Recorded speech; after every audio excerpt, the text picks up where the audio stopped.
Hi, everyone. I'm Alex Tercy from the UVM Medical Center and the University of Vermont Health Network.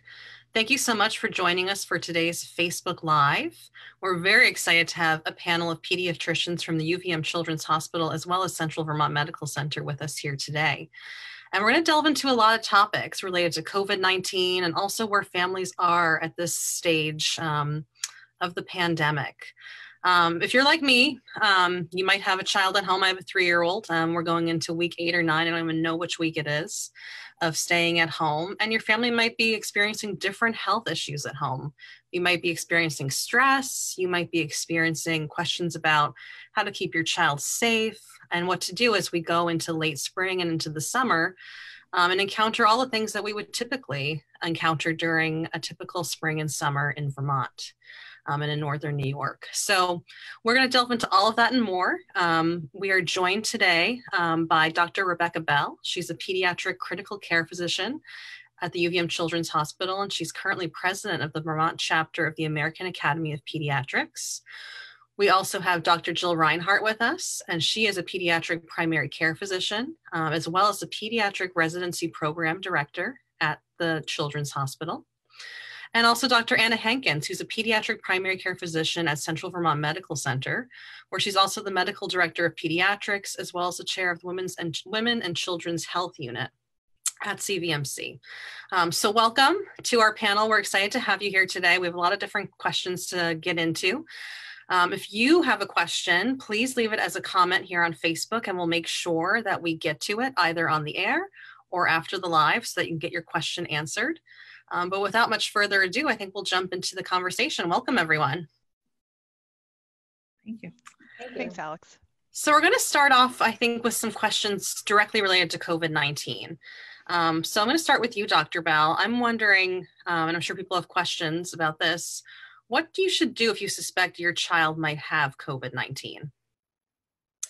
Well, by now we know that COVID-19 infection can present with many different signs and symptoms, affecting many different organ systems, and present with a wide variability in terms of severity. So some people get the virus and they have no symptoms at all. Some people have mild illness, and some people can have severe illness. We do know that most people who are infected with SARS-CoV-2, which is the virus that causes COVID-19, they can fully recover without any medical intervention. And we do know that most people who get sick enough to be in the hospital are older adults and those with underlying medical conditions. But still, we can't predict who is going to get really sick and who isn't. And that is what I think is sort of frightening for a lot of parents. And then also we have kids get sick from lots of different things all the time anyway. And so parents right now are a little bit stressed out saying, how do I know if my child has COVID-19 or if they have something else? And that really shouldn't be your burden to bear. That's something that we can figure out as pediatricians. So if your child's sick, please give your pediatrician a call. COVID-19 testing is now widely accessible in Vermont, but your pediatrician is going to want to hear from you. They're going to want to see your child, examine your child, and kind of go from there. We've seen a lot of recent reports. We had heard that maybe COVID-19 doesn't affect children as much, but there have been a number of news reports about a mysterious pediatric multi-system inflammatory syndrome affecting children. I think that was in New York City, maybe in a few other locations. Can you comment on that and what we should be aware of when it comes to that? Yeah, so this has been in the news a lot lately. So people have been hearing about and reading about something that's people are now calling the pediatric multi-system inflammatory syndrome. And what that is are cases of kids who are presenting with sort of body-wide, system-wide inflammation that's affecting different organs in their body, including their heart, and also their blood vessels. And that has been really scary to hear. But I want to kind of give a little bit of context around this syndrome. So I work in the pediatric intensive care unit at UVM Children's Hospital. We are the only pediatric ICU in the state.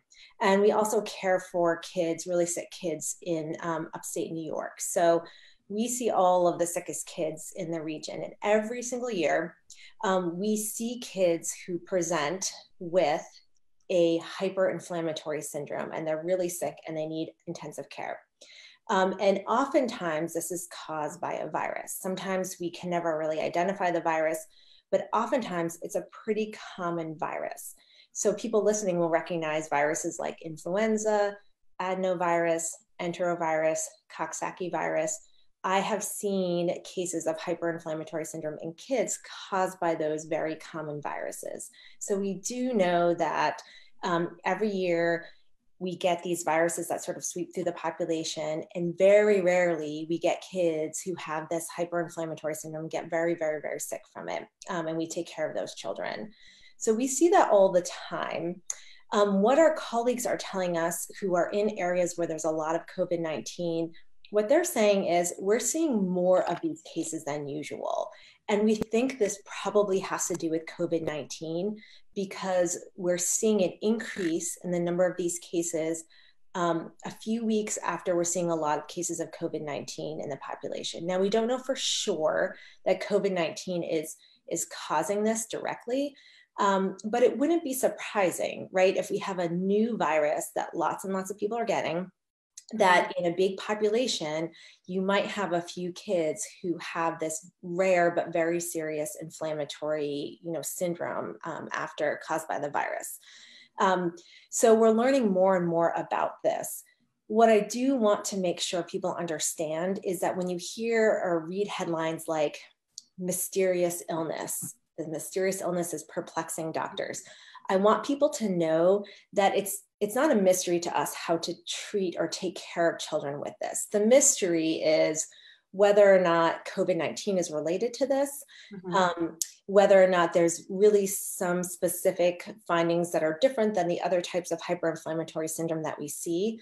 But we know how to take care of kids who are really seriously ill with hyperinflammatory syndrome. And you may read in the news that kids who get really sick from this need to be cared for by a team of specialists oftentimes. So they recommend specialists who are pediatricians, who are also specialists in cardiology, nephrology, hematology, infectious disease, rheumatology, critical care. And we have all of those pediatric specialties at UVM Children's Hospital, and we've all worked together in the past to help care for kids who present really sick from multi-organ, multi-system inflammatory disease. So this is something that we can do, and we can take care of kids with this. What we are doing as we learn more about this is creating a more specific case definition so that we can report this how often this is happening to the state, and we can collect data on this. So it's something we're keeping an eye on, but it's not a mystery to us and how to take care of these kids. And for parents, the parents want to know, what can we do about it? And there's really nothing to do differently. Do what you would normally do. If your child has had prolonged fever, if they're not eating and drinking, if they're really not acting like themselves, call your pediatrician. This is what you would do regardless, COVID-19 or not. And it's also important to know that there isn't one easy specific diagnostic test for this pediatric multi-system inflammatory syndrome. It's a constellation of clinical signs and symptoms and lots of different, laboratory values. And there isn't a specific medication that we can give, like one easy medication that we can give to stop this. So it's different than someone who's having a bacterial infection and they want to get an antibiotic right away to stop that infection. What we use is supportive care and some other types of treatments, but they all sort of work together. There's not one easy treatment for any of these systemic inflammatory syndromes caused by viruses. So I want parents to know the bottom line is that this is very rare. We are probably seeing more cases due to COVID-19, but this is something we also can take care of kids in the community who may have this. Great, thank you. That's a very helpful answer, Dr. Bell. Thanks so much. It does make me think, though, when you said about the headlines that say mystery and this and that, and there's so much news and information going on around COVID-19, some of which is solid and good information, some of which is questionable. So just want to broaden, and maybe Dr. Reinhardt, you want to chime in on this and get a sense for, when these new studies and when these articles come out, what can parents and caregivers do to stay up to date, to make sure that they're understanding the information correctly? And, if they have questions, how do they follow up? Yeah, I think one of the strengths of our Vermont system is that we have, as pediatricians, we have very strong practices and connections with you as families. So if you have specific questions about how a new diagnosis or a new rule might affect you and your family, call your doctor's office, call your medical home. That's what we've been here for. And I think it's really amazing that all of us as medical practices who care for children in Vermont are staying in very close contact. There are phone calls about 4 days a week where we share up-to-date information from the health department, from infectious disease folks, that are really advising not only the national news, but what's happening right here in our own backyard. And we take that information back to the offices with us. And we have been with you all along through COVID, and we are still there. I'm so impressed with how medical homes have adapted to meeting children in cars to see them if need be, to creating scripts on the phone for triage nurses to know exactly what's up to date and the relevant information for your particular community, if it's outside of Chittenden County or within. And so I can't say enough about the strength of calling your own physician's office. There is another resource called healthychildren.org, which is the American Academy of Pediatrics website, where information is pooled on a whole variety of issues that have been really relevant to us, whether it's information on how to talk with your family about why you can't see your friends and family, or information on how to check in with your teenager. There are lists there and documents that can be very helpful for families as well. Awesome. That sounds like a great resource. If you're just joining us, we're live on Facebook. We're doing a Q&A on kids and COVID-19, covering all types of different topics from COVID-19, but also other issues like children's mental health, safety, other topics as we go into the late spring and summer. We're joined by a panel of 3 pediatricians, Dr. Rebecca Bell, pediatric critical care physician and current president of the Vermont chapter of the American Academy of Pediatrics, and she's at the UVM Children's Hospital. Also, Dr. Jill Reinhardt, who you just heard from. She's a pediatric primary care physician and pediatric residency program director at the UVM Children's Hospital, as well as Dr. Anna Hankins, who's a pediatric primary care physician, medical director of pediatrics, and chair of Women and Children's Unit at Central Vermont Medical Center. A very illustrious panel with us today. So please chime in with your questions. We actually had a couple questions come in, so I'm going to tackle these questions and then go on into some of the other topics that we want to get into later today. Oh, and I see my backdrop moved a little bit, so everyone's getting a little taste of what it's like to do a stay-at-home Zoom Facebook Live. So continuing, we have a question from Megan. She's asking for recommendations for precautions to take if you have to send a child to daycare. So it's always hard to know what you can do to keep your child safe when you're sending them to daycare, whether it's a normal cold and flu season or whether it's this season we find ourselves in right now. And we really go back to the basics of good hand washing, making sure your child's getting plenty of sleep, and making sure that you're talking to your daycare provider about everyone washing hands at the daycare and keeping the area clean. There's not a lot of extra precautions to take. We just rely on the old standbys that we've always relied on. Yeah, and I would like to add too that how important it really is for children to be in childcare and have that essential learning experience. We've had emergency childcare available for essential workers, and they've been able to inform other centers who are coming online of best practices. And it helps to reduce the anxiety that they feel too about keeping your children safe.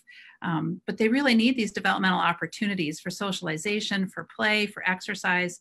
And kids learn most through play. And there's only so much playing, I've watched Rebecca Belle do it with her kids on some of these Zoom minutes. So only so much play that adults can provide for them. We're very excited about the opportunity for kids to get back to one another from a developmental perspective as well. Mm. Another question that came in was, this is from Kathleen. She asked, should I be extra concerned because my daughter had febrile seizures when she was younger? Who would like to tackle that one? I can start with that one, Alex, and Dr. Bell may want to add something also. Febrile seizures are common, and I always think of them as being more harmful for parents than for children, because we know that they really don't end up hurting children, but boy, do they give parents gray hair. And so in the case of any child with a special healthcare need, I think the most important person to talk to is your pediatrician, because they know your child's medical background and can really help you understand any special things you need to be doing for your particular child. But in general, febrile seizures are super duper scary, and the kids who have them turn out absolutely fine and don't have any problems from them.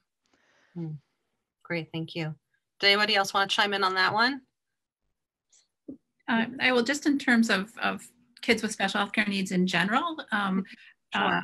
There's sort of a heightened alertness on this population, but what we're learning about COVID is that children do better than we thought that they might with COVID in general. And so I said to a family the other day, I'm more concerned about influenza in your child than I am necessarily about the experience of COVID itself for your child.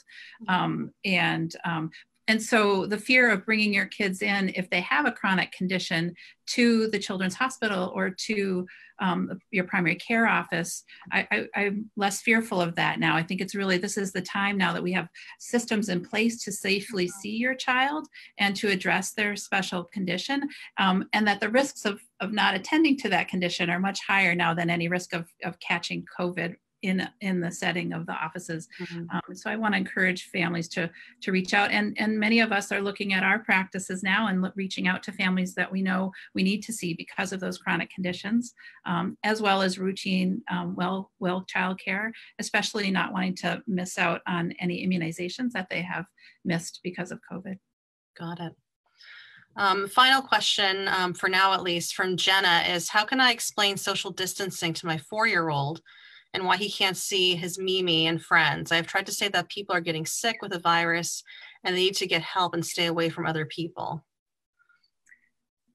I can tackle that one if you want. I mean, there's not much rational discussion to have with a 4-year-old, but you can make it fun, make it a game. You know, how many different ways can we see grandma without actually seeing grandma? So whether that's a Zoom visit today, or sending an email or a note or pictures, or going outside in the yard and seeing them from a distance, making it fun and a game, and distraction is probably the best thing for a 4-year-old.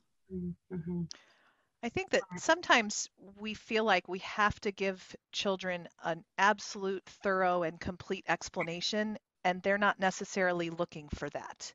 And so you've already given your child a great explanation by saying that there's a virus and we're trying to keep people from getting sick.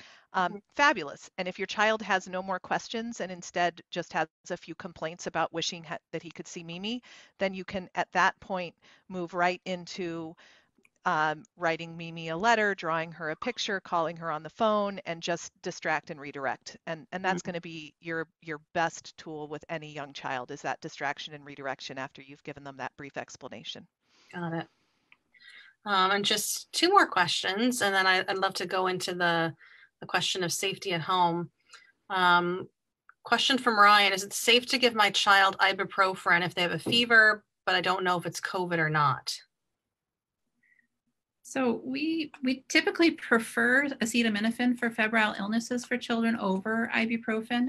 And that has to do with sort of the situation of a child when they're sick, right? They aren't eating much, they're not drinking much. And ibuprofen can have as a side effect, it can irritate your stomach. It's processed through the kidneys, so it can be a little harder on the kidneys. So in general, acetaminophen is the preferred fever reducing substance that we have.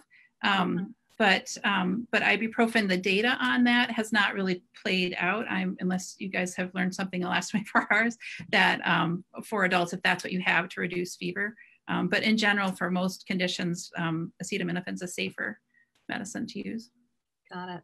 Thank you. The questions keep pouring in. I just want to make sure we get to these. I know we have some other topics we want to cover, but I want to be responsive to our community. So I think this question bridges a little bit back to what you were saying, Dr. Well, a few of you had talked about dealing with, not being able to see family and grandparents. Lisa says, because I'm an essential worker, I'm unable to see my grandkids. I fear they think I have bad germs. How do I explain to a 5 and 2-year-old about COVID? Dr. Higgins, you just talked a little bit about that, but I wonder if you want to elaborate or add to that at all for this question. That's such a hard situation to be in. It's such a hard situation to be in, to not be able to see your 5-year-old and 2-year-old grandchildren, and to want to make sure that they understand that it's not anything you've done and it's not anything they've done, and that you still love them. And I think that's exactly what I would say, is that right now we're being asked to stay home and stay safe because there's a virus. And so even though I love you so much, we're going to stay separate and do our part to keep everyone safe. You can keep it really simple, and then turn it right back into distracting them into an activity or a game. And you can still be close to them in words and in things that you do with them, even though you have to remain physically distant from them. Okay. And I'll just add that I have 2 young kids, and they're in childcare, and what they learned in their early learning center is about giving people space. And so that's a lot of the language I use just for my own kids, is about people needing their space. And they are really, that may be a term that they know, and that they're understanding about how to, interact with people physically. And so that can be really helpful language to use too. Great, thank you. If you're just tuning in, we've been talking to a panel of pediatricians for the past about 20 minutes here about COVID-19 in children, and various different topics, answering your questions. If you do have a question, please feel free to post it as a comment. We'll try to answer it on air, and if not, we will have our panel answered after the fact. We're joined by Dr. Rebecca Bell and Dr. Jill Reinhardt from the UVM Children's Hospital, as well as Dr. Anna Hankins, who's the Medical Director of Pediatrics at the Central Vermont Medical Center. So, at this time we're staying at home, and Dr. Bell, I wonder if you could talk to us a little bit about what some of the key safety issues are that are facing families with children at home. Yeah, sure. So kids are spending more time in and around the home these days. So it's a good time to sort of think about what we can all do to keep our home safe for our kids. And so one thing that we do see, and we are definitely seeing during this time, are ingestions, mostly accidental ingestions. So a toddler gets into a parent's medication or medication that's in the home. So remembering to keep medications truly inaccessible to children. And a lot of people think about that around their prescription medications, but it's important to remember that even over-the-counter medications can make kids very, very sick. So making sure that people can't get those. We also always worry about adolescents and suicide attempts as well. And so making sure, really no one can get these medications. We are seeing, now that it's spring, people are going outside. We are seeing more plant-related poisonings. And, I was actually just speaking to the folks at the Northern New England Poison Control Center today, and they are saying that over the past couple months, what they're really seeing a lot of, and we're seeing clinically, are toxic poisonings from false hellebore. So folks are going out and looking for ramps or leaks and mistaking false hellebore plants and getting very, very sick from it. And so they say that every spring they see this, but they're seeing more this year than they have in the past. So that's sort of hot off the presses information that the Northern New England Poison Control wants everyone to know about. Apparently in the springtime, these leaves can look very similar. And then as the season goes on, they tend to look they're more identifiable. So maybe if folks could wait a few more weeks or months until they really know that they can identify the difference. And their website, the Northern New England Poison Control website, has more information about how to identify these different plants. So I think that can be really helpful. Going back to home related stuff, thinking about where your firearms are and how they are stored is really important. So every single firearm in and around the home, so firearms in the home, in the car, in the barn, in the shed, need to be stored safely. And by that, I mean unloaded, locked up, with the ammunition locked up and stored separately.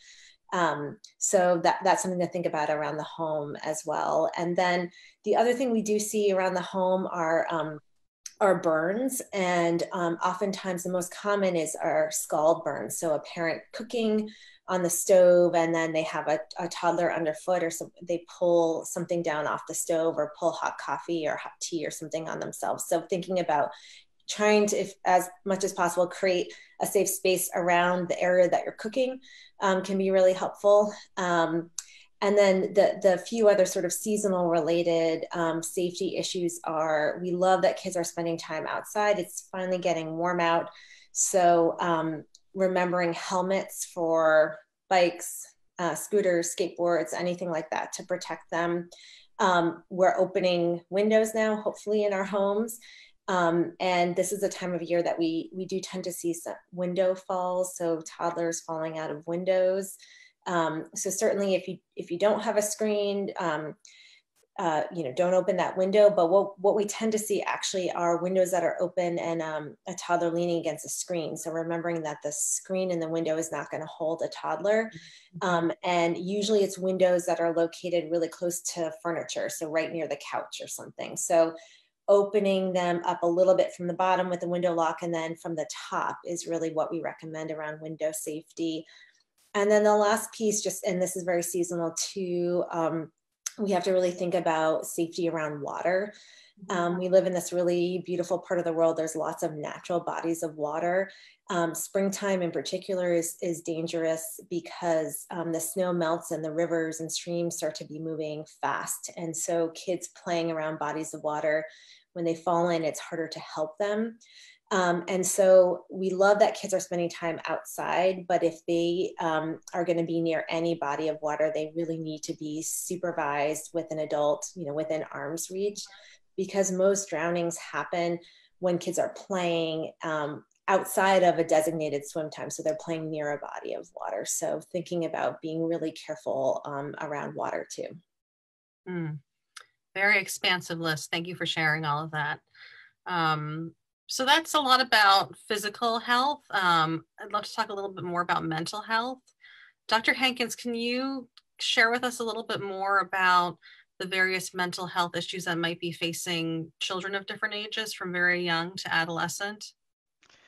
Absolutely, Alex. We've taken kids out of their normal structures and normal systems for how they get through their days. And that has caused a lot of stress and upheaval for those children and for their parents. And so trying to figure out how to get things back on a bit of an even keel and get a rhythm and a structure back to our days is a really important job for parents of children of any age. So we all know that toddlers thrive on routine. Toddlers do best when they know what's coming next. So pull out a marker board or a chalkboard or a big piece of paper and write down a daily rhythm to your day. I'm a foodie, so I feel like everything should always hang on meal times. So put down, we're going to eat breakfast, we're going to eat lunch, and we're going to eat dinner. And then make sure you're putting in some book reading time and some active play time, and maybe some quiet rest time, which I think I don't know if that's more important for the toddlers or for their parents. I had 3 kids under the age of 4, and boy, was quiet rest time the important time of the day for us. So it first starts with writing it down, because then parents can kind of be like, all right, I've got a rhythm, we're going to do it. If you want to get really creative, you can draw pictures of each time of day so that you can point and show your child. But the important thing is that the parent knows what's coming next, so that then they can set that stage for the children and say, well, we just had lunch. Now it's time to snuggle up on the couch and read 2 books, and then we're going to go outside, so that kids really know what's coming. Uh, it seems silly to think of adolescents as being pretty similar to toddlers, but in a lot of ways they are, and they need that structure and routine just like toddlers do.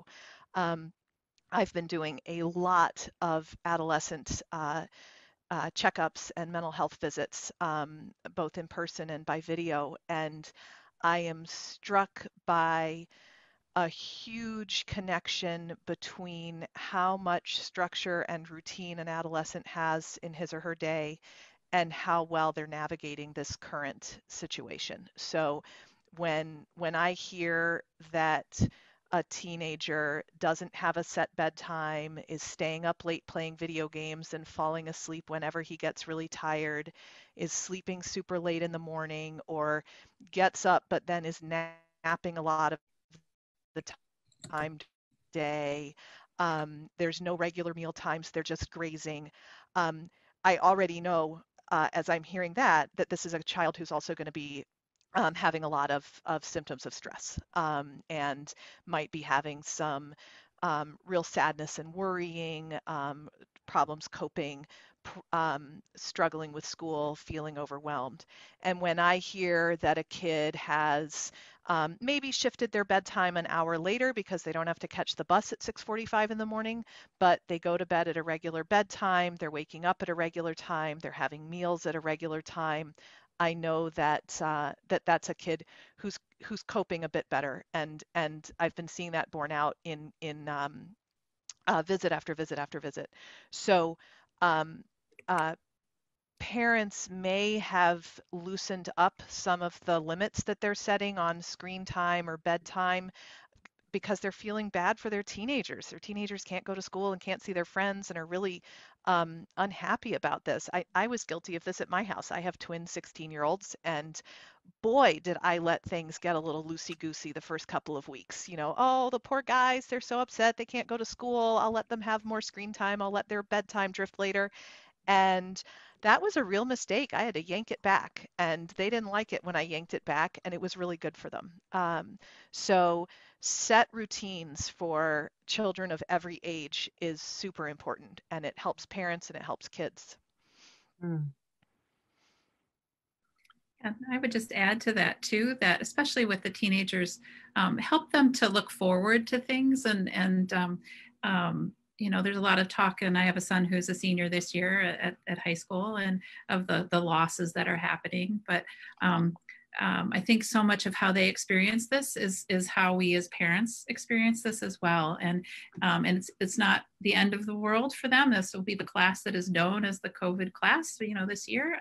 But there are things to look forward to, ways to celebrate together, make your own celebration around important graduations and celebrations that way. And talking to kids about how they feel, I think that's always like, well, they're not going to talk about how they feel with me because I'm their mom, but knowing that you're there to be able to talk to them about how they feel is really 90% of it, and it's really helpful for kids to just know that you're available. Mm-hmm. Great, thank you both for all that good information. As we get ready to close out of the Facebook Live, I just want to touch upon the fact that you know, regular childcare continues during this time period. So things like immunizations and vaccines, well child visits, those are all going on right now. And I wonder if we could start with Dr. Bell and maybe go around the panel and just talk about how you can access that care, whether it's, you know, immunization or mental health care or any kind of other care, and what parents and caregivers in the community need to know about how they can access a child's care at this point in time. So all care providers that are taking care of kids in Vermont are open and available. So pediatricians, family physicians, we all want to hear from you. And the offices will let you know whether how they'll how they'll see your child and how they'll contact you, whether it's through telehealth or in the office. But offices are safe to go to if your pediatrician wants to see you in the office. Immunizations are critically important. So remembering that we're in the situation we're in right now because there's a virus out there that we do not have community immunity to. And so we all have to do this, social distancing. We don't want to add another infectious pathogen to that list. So we do not want another type of infection, like we don't want a measles outbreak. And so we know in Vermont and across the country, the rates of immunizations have dropped, not surprisingly, because we were really telling people to stay home. Now we're really saying we need to catch up. We need to get people back on track on their immunizations. That is vitally important to keep our kids safe and healthy. Alex, at our clinic, we've had parents express concern or worry about coming in. They're saying, no, we really want to stay home. And it has been really helpful to tell them all of the things that we're doing at our clinic and really at all the clinics across the UVM Health Network to help keep children and families safe. So things like seeing well child checks in the morning. Mm-hmm. So no kids coming in the morning, screening the parent who's bringing the child by telephone ahead of time to make sure they don't have a fever, they don't have a cough, they don't have a runny nose, and then having them be masked. Obviously, we're not masking babies because that would be unsafe, but masking everybody else. Mm-hmm. We've gotten rid of our waiting room, so we're using cars as waiting rooms. So parents check in by phone when they get to our parking lot, and then the nurse calls them on their phone and says, okay, come on in. And they get met at the door. We make sure they're masked and they get whisked right into a room. So they sit in their private room.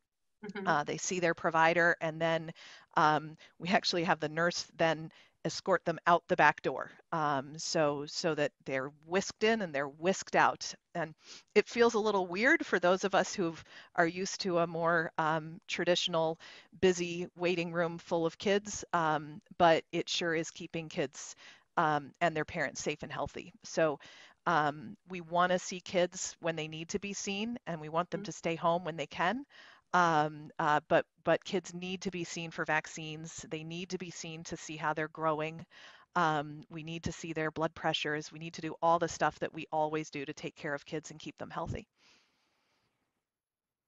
I might just add to just what to expect when you come to the Children's Hospital for a visit with your child in terms of the front door. You will be asked, they will ask you if you're feeling well. There will be one parent typically allowed in with the child, but they will take your temperature with a thermoscan. They will ask you to do Purell on your hands. If you don't have a cloth face mask, they will provide you with one. And children under age 2 don't need a mask. Again, remember, we're wearing masks to prevent our transmission of illness to other people, not the other way. And also, if your child has an intellectual or developmental difference too, and they just can't tolerate having a mask, that shouldn't preclude you from coming to one of our institutions. We will adapt to that change as well. Great. Well, thank you all so much. That's all the time we have for today. If you have a question and we didn't answer it yet, or if a question comes up as we're closing out here, please leave it as a comment and be patient. We will answer it as soon as we can after the fact. And we'll work with the panel here to get it answered for you. Doctors, thank you all so much for your time today. I think what we just discussed is a great final message to parents and caregivers in our community, but is there anything else, any final message that you'd like to share before we sign off?